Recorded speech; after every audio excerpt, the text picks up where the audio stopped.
Cancel culture? More like the grim reaper of social change. Welcome back to Debated, everyone. In today's video, we'll be examining the claims made by those who support cancel culture, and then refuting them. Now, just a disclaimer, we aren't trying to offend anyone who thinks that cancel culture is good. We're simply trying to highlight just how toxic and harmful cancel culture is. So, with that said, let's get started. Now, just a little background on what cancel culture is. Cancel culture is the practice of withdrawing support from people or entities that have said or done something that is deemed offensive. Those people are said to be cancelled. Being cancelled essentially makes you infamous.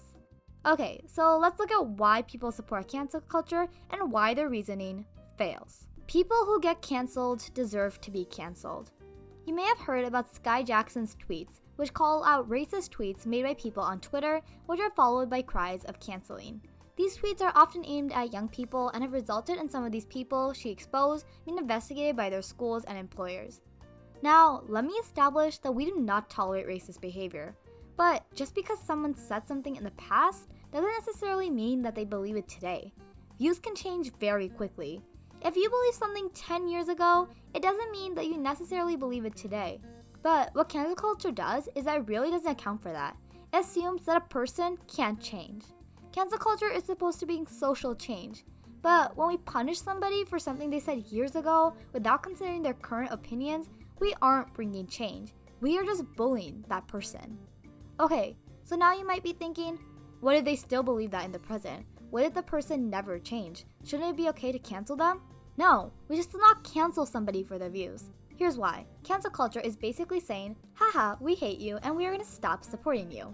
But the whole point of cancel culture is to bring change to our society, right? So how does simply silencing someone bring change? They still hold that opinion, you didn't change them. You simply labeled them a bad person and moved on. But those who support cancel culture might say, but we are changing their views because we are holding that person accountable by punishing them. You still probably didn't change the person. Even if the person issued an apology, they didn't necessarily issue the apology because they're this new and approved person. They issued the apology because their career or something else was suffering. It's a fake apology so that people will stop canceling them. So, did you really bring change by canceling that person? No, because they didn't change as a person. They just said what everyone else wanted to hear. Our efforts should be on politely refuting them so they can change as a person. Cancel culture needs to be reform culture. We need to stop canceling people and getting their fake apologies and moving on. We need to bring change by promoting them to reform themselves. Cancel culture itself is just bullying. For example, think of something stupid that you believed as a child. I don't know, let's say that you believed the tooth fairy was real. Now, let's say you went to school and people found out that you believe in the tooth fairy. Would it really be fair for those people to start ignoring you and hating on you for believing that? No, not really. They should use facts and logic to prove to you that the tooth fairy doesn't exist. Now, apply this scenario to the real world.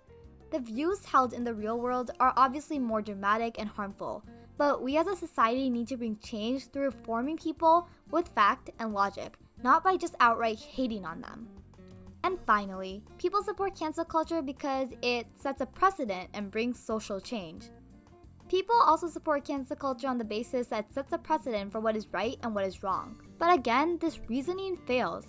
You are scaring people from voicing their views, not changing their views. There's a big difference. Scaring people into voicing their views isn't really bringing social change. It's just giving the appearance of social change as people aren't saying what they usually would have said. In fact, if people are too scared to voice their views, there is no correcting them. There is no disputing their views, and so there's no change in their views. Cancel culture is therefore stalling social change. If, for example, and I'm going to use a topic that people don't get canceled over for the sake of this video, I believe that the earth was flat. I don't believe the earth is flat, by the way, I attended science class. Anyways, so let's say that I thought the earth was flat, and now somebody got canceled because they said the earth was flat. Now, according to the whole cancel culture theory, that should bring social change because it sets a precedent for what is acceptable. So then according to cancel culture logic, I would be too scared to say that I believe that the earth is flat. But did my view change? No, I'm just not saying it out loud because I don't want to get canceled. But real change didn't occur, just a false sense of it did. Now, let's assume that cancel culture didn't exist and I was perfectly fine with voicing my views. Now, people can refute me and make me change my views using fact and logic. But under cancel culture, I would still have my opinion, but there would be no way to make me change it because I wasn't telling people about it. See the problem? Cancel culture is a grim reaper of social change. It ends the debate by silencing people. But the opinion was never given a chance to change because it was never voiced in the public sphere because that person was too afraid of getting canceled. So, cancel culture is essentially just a way for people to hate on other people without bringing any meaningful change. You aren't bringing social change by canceling someone because you didn't change the person. You aren't bringing social change by scaring people from not voicing their views. You're just giving the appearance of social change, actually hurting social change because you're preventing people from realizing the flaws in their views by ending the debate. So, next time someone's getting canceled on Twitter, think about what you're actually doing by canceling them. You're stalling social progress. Bring reform with logic and facts, not with juvenile silent treatment.